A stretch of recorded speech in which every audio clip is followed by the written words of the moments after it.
crackdown on gang violence. Great. Imaginez une punition si silencieuse qu'elle ne laisse aucune cicatrice, mais détruit un être humain de l'intérieur, morceau par morceau. Un homme enfermé, seul, dans une cellule où le temps n'existe plus. Pas de cris, pas de voix, juste une conscience qui s'effondre lentement. Ce n'est pas la mort, c'est pire que la mort. C'est une sentence invisible calculée pour effacer ce qu'il reste d'un esprit humain. Mais la vraie question n'est pas ce qu'il a fait. C'est ce qu'on lui fait subir jour après jour. Est-ce encore de la justice ou autre chose?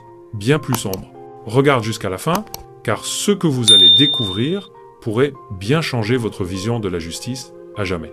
Son nom n'est pas qu'un simple numéro dans le système carcéral. Il est constamment associé à un titre, celui de l'assassin de Charlie Kirk. Ce que peu de gens savent, c'est que dès l'instant où il a été emprisonné, sa vie s'est transformée en quelque chose que beaucoup décrivent comme pire que la peine de mort elle-même. Dans les premiers jours qui ont suivi son arrestation, alors que journaux et caméras diffusaient son image comme un spectacle national, Robinson a été placé dans une cellule d'isolement total. Aucun contact humain, aucun son en dehors du grincement métallique des portes et des chaînes qui résonnaient dans les couloirs. Telle était la routine d'un homme qui, avant de devenir célèbre pour son crime, vivait dans un anonymat complet. Désormais marqué à jamais, sa vie se résumait à un espace froid, aux murs nus, sous surveillance constante. Ce qui est en jeu ici, ce n'est pas seulement le sort d'un criminel, mais aussi la manière dont le système punit et contrôle une personne devenue symbole. Selon les registres, Robinson n'a droit à aucun confort. Il dort sur un matelas mince, porte des vêtements de sécurité, conçus pour empêcher toute tentative de fuite ou d'automutilation, et n'a aucun accès à des objets personnels. Ce qui est troublant, c'est que, bien que ces mesures soient présentées comme des protocoles, en réalité, elles constituent un confinement psychologique que peu d'êtres humains peuvent endurer longtemps. Et voici un point rarement abordé publiquement. Même parmi les autres détenus, Robinson est considéré comme trop dangereux pour le moindre contact. Non pas parce qu'il cherche le conflit, mais parce que sa simple présence porte une charge symbolique. Il n'est pas juste un prisonnier de plus, il est l'incarnation d'un crime qui a fait les gros titres, divisé les opinions et alimenté les débats politiques. Cela le place dans une forme d'isolement à l'intérieur même de l'isolement. Un ennemi invisible pour certains, un outil de pouvoir pour d'autres. Ce type de confinement va bien au-delà de la privation physique. Les psychologues pénitentiaires rapportent que l'esprit humain, soumis à une telle réclusion pendant des semaines voire des mois, commence à créer des distorsions de la réalité. Des sons imaginaires, des dialogues inventés, une sensation que le temps s'est arrêté. Robinson, selon des témoignages non officiels de surveillants, a souffert de crises d'anxiété, parlait seul, tournait en rond jusqu'à l'épuisement. Et pourtant, toute demande de suivi médical est filtrée, évaluée et souvent rejetée, sous prétexte que chacun de ces gestes peut être interprété comme une tentative de manipulation. Dans le même temps, le poids de la vie qu'il a ôté ne disparaît pas. Les familles en quête de justice veillent à ce que son image ne soit jamais oubliée. Certains affirment que la véritable sentence n'est pas celle qui viendra des tribunaux, mais celle qu'il vit chaque jour, seul face à sa conscience, dans un silence absolu. Ce silence, selon les gardiens, devient si oppressant que le simple bruit de pas dans le couloir peut sembler être un soulagement ou le présage de quelque chose de bien plus sombre. Mais se trompe celui qui croit que l'isolement signifie l'absence de danger. La prison est un lieu où les informations circulent rapidement, même derrière les barreaux. Chaque semaine, des rumeurs surgissent selon lesquelles d'autres détenus souhaitent éliminer Robinson par vengeance ou pour gagner du respect dans la hiérarchie carcérale. C'est pourquoi chacun de ces déplacements est orchestré comme une opération militaire. Menottes doublées, chaîne aux pieds et au moins 4 agents l'escortant, comme si une attaque pouvait survenir à tout moment. L'ironie, c'est que, malgré toute cette protection, il n'est pas véritablement en sécurité. Et cette réalité, vous ne la verrez pas dans les journaux télévisés. Quand on évoque la perpétuité ou la peine capitale, l'attention se focalise souvent sur la sentence. Mais ce qui façonne réellement la vie d'un homme comme Robinson, c'est ce quotidien suspendu, où chaque minute pèse et où l'esprit mène une guerre silencieuse. Il n'y a pas de fin rapide, pas de catharsis, juste une routine conçue pour briser toute trace d'humanité. Derrière les barreaux, il n'est plus simplement l'auteur du crime, il devient le reflet d'un système qui semble avoir trouvé un moyen d'imposer une punition lente et invisible, aussi dévastatrice qu'une exécution, et cela soulève une question encore plus troublante. Cette forme de châtiment répond-elle réellement à l'idée de justice? Ou sommes-nous face à une sentence cachée, dessinée pour prolonger la douleur de manière calculée? Entre les murs gris, où Robinson passe ses jours, la routine est bien plus qu'un automatisme.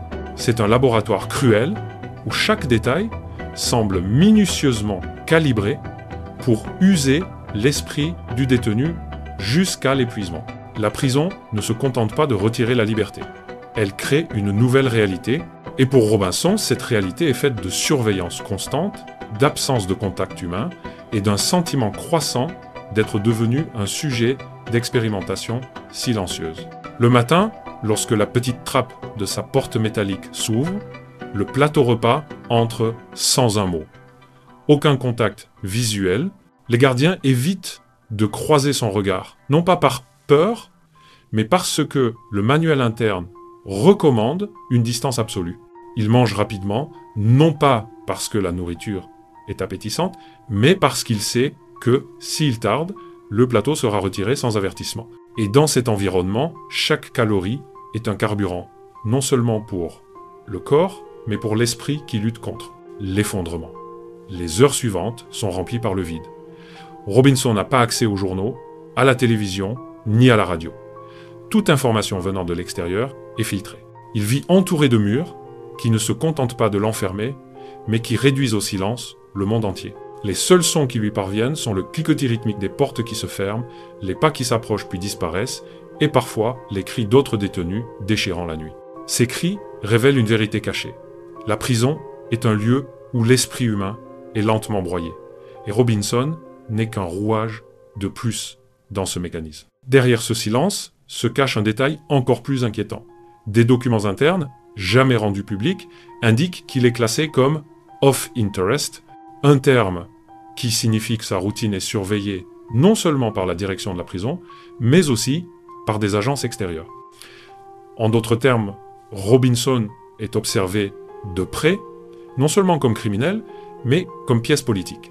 Chaque geste, chaque phrase prononcée à un agent, chaque comportement banal est consigné et archivé.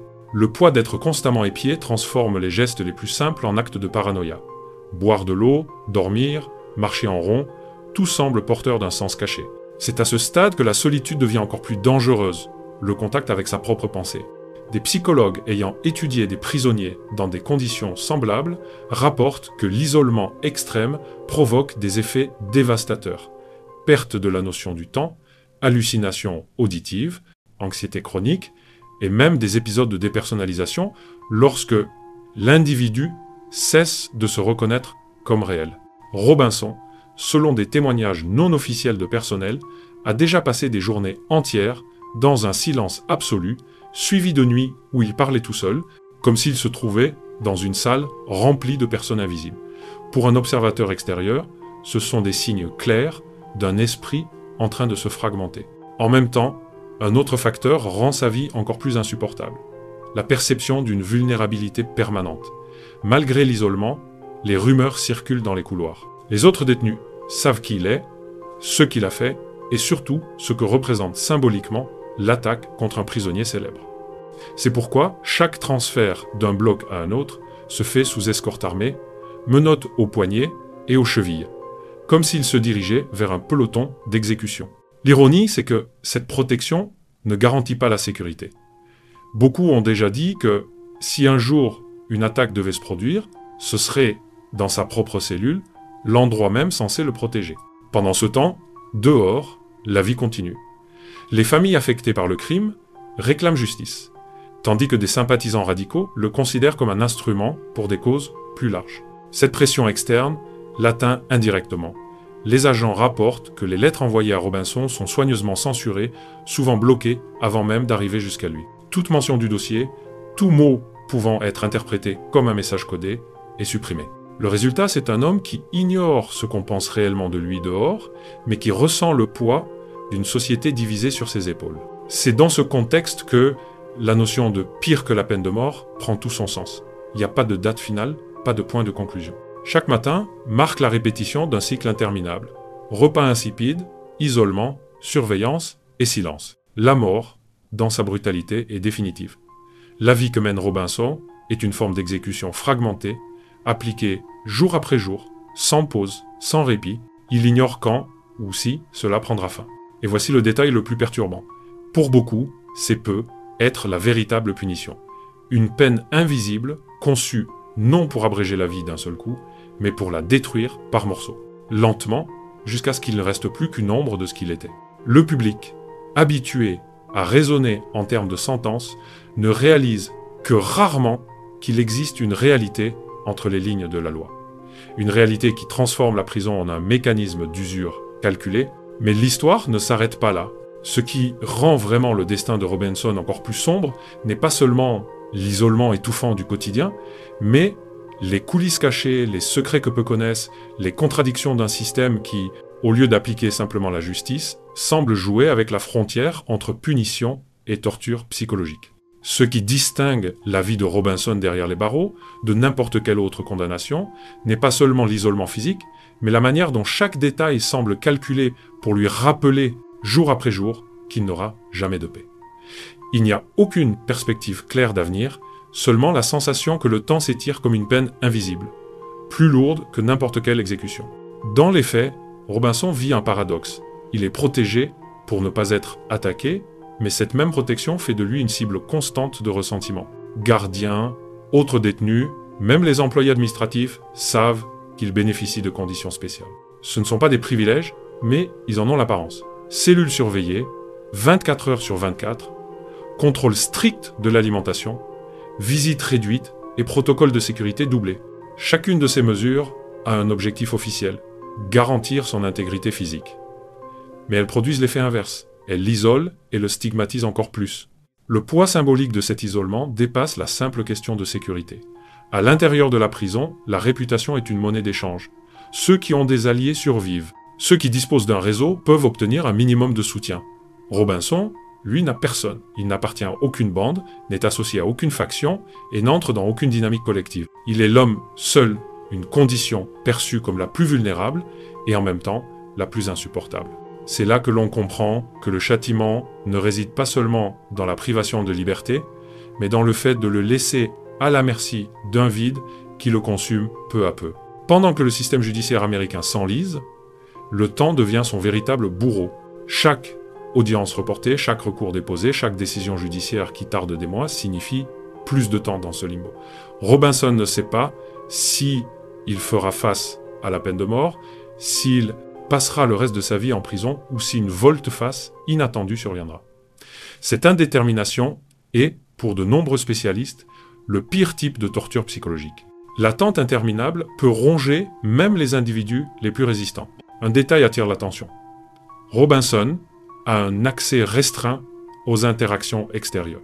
Il ne sait pas exactement ce que l'on dit de lui dans les médias, mais il entend parfois des fragments lorsque les gardiens échangent entre eux, lorsqu'un avocat laisse échapper un mot ou lorsqu'un employé administratif prononce une phrase en apparence anodine. Ces fragments sont comme des éclats de verre. Ils ne donnent pas une image complète, seulement des coupures petites mais profondes, et chaque coupure ouvre la porte à la paranoïa, au doute et au fantasme. Dans son esprit, le monde extérieur peut conspirer, juger ou simplement attendre de le voir s'effondrer. Dans ce contexte, même les gestes les plus simples se transforment en instruments de punition. Le changement de vêtements se fait sous surveillance. Les lumières de la cellule restent allumées, à intensité minimale, même la nuit, afin que la surveillance ne soit jamais interrompue. L'eau de la douche, certains jours, est délibérément froide. Aucun de ces éléments n'est, en soi, une violation grave, mais mis ensemble, ils composent une routine qui mine lentement le bien, être physique et mental. C'est comme si la prison avait inventé une peine invisible. Robinson ne mourra pas sur le champ, mais il ne connaîtra jamais non plus une vie digne à l'intérieur de sa cellule. À l'extérieur, la narration publique est implacable. Beaucoup estiment que ce qu'il subit est peu de choses face aux crimes commis. D'autres pensent que la mort serait une punition plus juste, plus rapide et définitive. Mais il existe aussi une troisième vision, plus inconfortable, celle selon laquelle le système pourrait créer un précédent dangereux, transformant les prisons en lieux où la punition dépasse la loi écrite et entre dans des territoires obscurs, presque expérimentaux. En fin de compte, lorsque la punition franchit la frontière de la sentence formelle, qui décide jusqu'où elle peut aller. C'est ce point qui produit le plus grand impact. La vie de Robinson derrière les barreaux devient un miroir déformé de la société elle-même. Il ne paie pas seulement pour ses actes, il sert aussi de pièce sur un échiquier beaucoup plus vaste, où opinion publique, politique et besoin d'envoyer un message s'entrelacent. Le résultat est un type d'existence qui n'offre ni rédemption ni oubli. Une vie suspendue, où chaque jour est une exécution différée. À la fin, surgit la question inévitable. Qu'est-ce qui est réellement le plus cruel? Une peine de mort rapide et définitive, qui met fin à tout en quelques secondes, ou cette lente corrosion quotidienne, où chaque aube répète le même fardeau sans perspective de fin. De nombreux spécialistes s'accordent à dire que le poids psychologique de cette routine représente quelque chose d'encore plus dévastateur que la mort elle-même. Robinson, même entouré de murs et sous surveillance, vit ce que certains appellent la véritable peine infinie. Une sentence qui ne peut être réduite, ni faire l'objet d'un appel, ni être annulée, car elle se déroule dans l'esprit et non seulement dans le corps. Cette réflexion expose le versant le plus inquiétant de l'affaire. Plus qu'un crime ou un procès, l'histoire de Robinson questionne jusqu'où le système judiciaire doit aller pour punir, et jusqu'où il peut se transformer en quelque chose d'encore plus sombre. Ce que l'on voit, en dernière analyse, c'est le portrait de la limite humaine. Un homme qui a perdu sa liberté, mais qui, chaque jour, découvre qu'il aurait pu être préféré perdre la vie elle-même. Et si ce sujet vous intrigue, ne manquez pas notre autre vidéo sur une histoire tout aussi troublante, disponible dès maintenant sur la chaîne.